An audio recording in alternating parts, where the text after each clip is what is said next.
Hi there everybody, this is David, and I want to talk about 10 upcoming Nintendo Switch RPGs that I'm super looking forward to, that I'm super duper hyped for. There are a bunch of games coming out for the rest of this year. We are just being showered with great RPGs out there, but these 10 are the best 10, the ones that I really want. But first, before we do get started, let's have a word from our sponsor.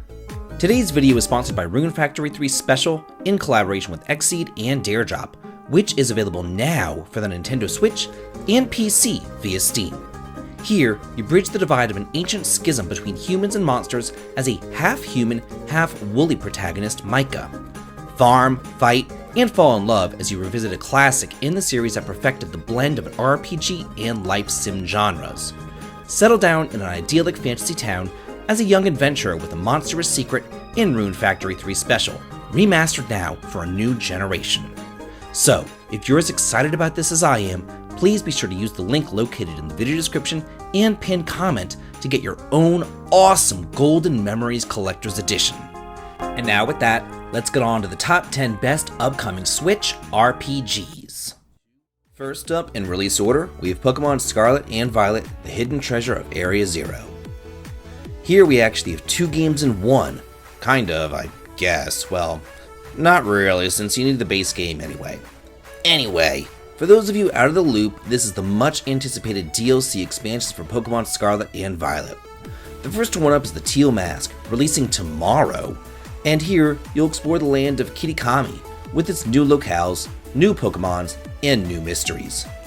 The Indigo Disc, due out later this winter, will let you explore the mysterious Blueberry Academy, a school oddly built in the middle of a vast ocean. While details on this story chapter are currently a bit murky, I'm personally willing to bet there'll be more water-type Pokemon, new characters with their god-awful hair, and new mysterious legends. Thankfully though, you only need to buy the DLC once to get both parts, so this is actually the kind of DLC that I can get behind, not that day one BS. Number 2. Baton Cactus 1 and 2 HD Remastered to be released on September 14th. Why is it that a lot of HD remasters tend to be like one step forward and two steps back? Here, we're getting some of the most hidden of hidden gems that I've ever seen in my entire life. The Baton Cactus duology originally released back on the GameCube. And yeah, it does come with some great quality of life improvements, such as the ability to turn off encounters entirely, or to speed up the entire game by 300%. But at the same time, it's losing the, admittedly terrible, voice acting that the original games had.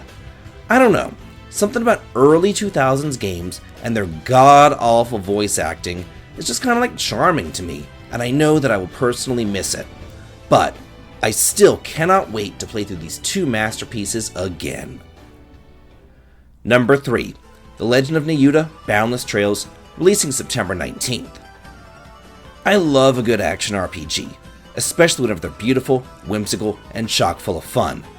This here is a love child between the action of Ys and the story of Legend of Heroes. You play as Toa's grandfather, Nioh Herschel, exploring a world called Lost Heaven, which consists of 4 different continents, but the seasons are out of whack. But once you clear out a continent and you restore it to its original season, you can go through the stages again and you can find more hidden secrets. Whirlpools might have changed to quicksand, or lakes could freeze over depending on the seasons.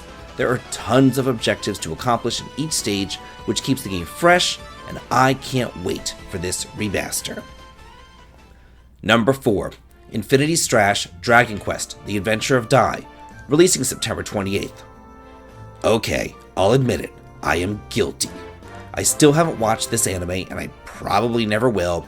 But that being said, I still love a Dragon Quest game, and I will take what I can get. With 2 Dragon Quest games on this list, we are eating good for the rest of the year. Yeah, we still haven't heard anything else about the HD 2D remasters, or 12, but I'll take an action RPG and a monsters game, why not? Dragon Quest has had plenty of spin-offs over these years, and each of them has been great. So I see no reason why they'll let me down now in this action series based upon the first 2/5 of the animated series, and maybe if it does well, we'll get a sequel covering the rest of the animated series. Number 5. Disgaea, Vows of the Virtueless, releasing on October 3rd in North America, October 6th in Europe. I am always on the lookout for a great traditional tactical turn-based RPG, and bonus points if it has a unique setting and funny characters, which, as luck would have it, Disgaea has in spades. This entry seems to be somewhat like a reboot of the series after the disastrous 6th entry, because now it's going to be set in a kind of oriental version of the Netherworld rather than the traditional one that we've seen in games past. It's really saying something that I could actually like a game like this, even whenever I normally like bright, cheery, colorful RPGs. This one's, though, in like a comical hell. Number 6. Star Ocean, the second story R, releasing November 2nd. I feel like I'm in like a dream world. RPGs are just falling out of the sky. And here, we're getting an HD 2D remaster of one of the absolute best Star Ocean games? Pinch me, because I'm dreaming. If you've never played the original and you're wondering what's so great about it, let me just fill you in. To begin with, you have a choice for your main character, which actually makes a significant enough difference in the plot to warrant 2 different playthroughs, because you'll get differences in story, scenarios, private actions, recruitable characters, and progression, depending on who it is that you choose. And there are over 80 different endings going on here. There's tons of secrets, tons of treasures. With 2 different planets to explore, you are in for an epic journey across the stars. Number 7. Persona 5 Tacticsa, releasing November 17th. Sometimes Persona and I just don't really get along. I don't like the high school setting, and I don't like having to wait around for literally an entire month just to go dungeon crawling again while I waste time blabbing incessantly about stupid teenage problems. The only thing that I really do like about Persona is the dungeon crawling in the battle system. So, hopefully they drop that life sim element here and they just focus on the strategy, because I love their press turn battle system and I love a good strategy RPG. So hopefully this really is the best of both worlds and it will live up to all of that hype. Number 8. Super Mario RPG Remake, releasing on November 17th. A Star Ocean 2 remake and the absolute best Mario RPG ever conceived are both being remade, and they're coming out within like 2 weeks of one another? That's crazy talk. But I must say, it is about damn time that they quit fooling around with that god-awful Paper Mario series. Each entry just keeps getting worse and worse. Here, though, they're returning to what made the series famous in the first place. I can't wait to see what new additions they've made to the game, too. Maybe there'll be a bonus party member, maybe Booster or Kulex, who knows. But we do know that there is some sort of changes made to the battle system. So, here's to a modern upgrade to an all-time classic. Number 9. Dragon Quest Monsters: The Dark Prince, releasing December 1st. I remember a time when we were on our knees begging Square for anything in regards to Dragon Quest. But nowadays, they seem to be giving the series a fair shake, and thank God for that.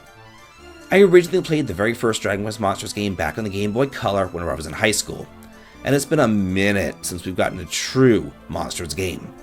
Yeah, we had Treasures and we had Joker, both of which were pretty fantastic, but this is a whole other ballgame because now you get to play as Sorrow, the antagonist from Dragon Quest IV, as he goes about and creates a party of monsters to fight against the heroes solo.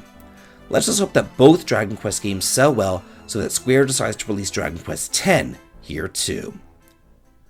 And number 10, Fantasy Life I, The Girl Who Steals Time, with a to-be-determined release date in this year. I absolutely adore Level 5 as well as Fantasy Life. I played the first one extensively back on the 3DS, and now to see that they're not only getting a new entry in the Fantasy Life series, but Level 5 itself is re-entering the Western market, this here is definitely a cause for celebration. The upcoming sequel looks to expand on the gameplay of the original with new lives to live and plenty of activities to jump into. I've always loved this series, all because of the diversity of options. You can choose to live your life as a warrior or a sorcerer, or you could also just go forth as a fisherman, chef, lumberjack, or miner, perfecting cozy activities and carving out your dream days. I really can't think of a better way to spend my winter. So that's it for the top 10 best upcoming Nintendo Switch RPGs that I am so looking forward to. What RPGs are you most looking forward to this year? Let's get a discussion going on here, and let's all talk and chat about it, because I'm always in the comments too. And if you like what I do here on the channel, please head on over to the Patreon to sign up for early access to my videos and behind the scenes photographs.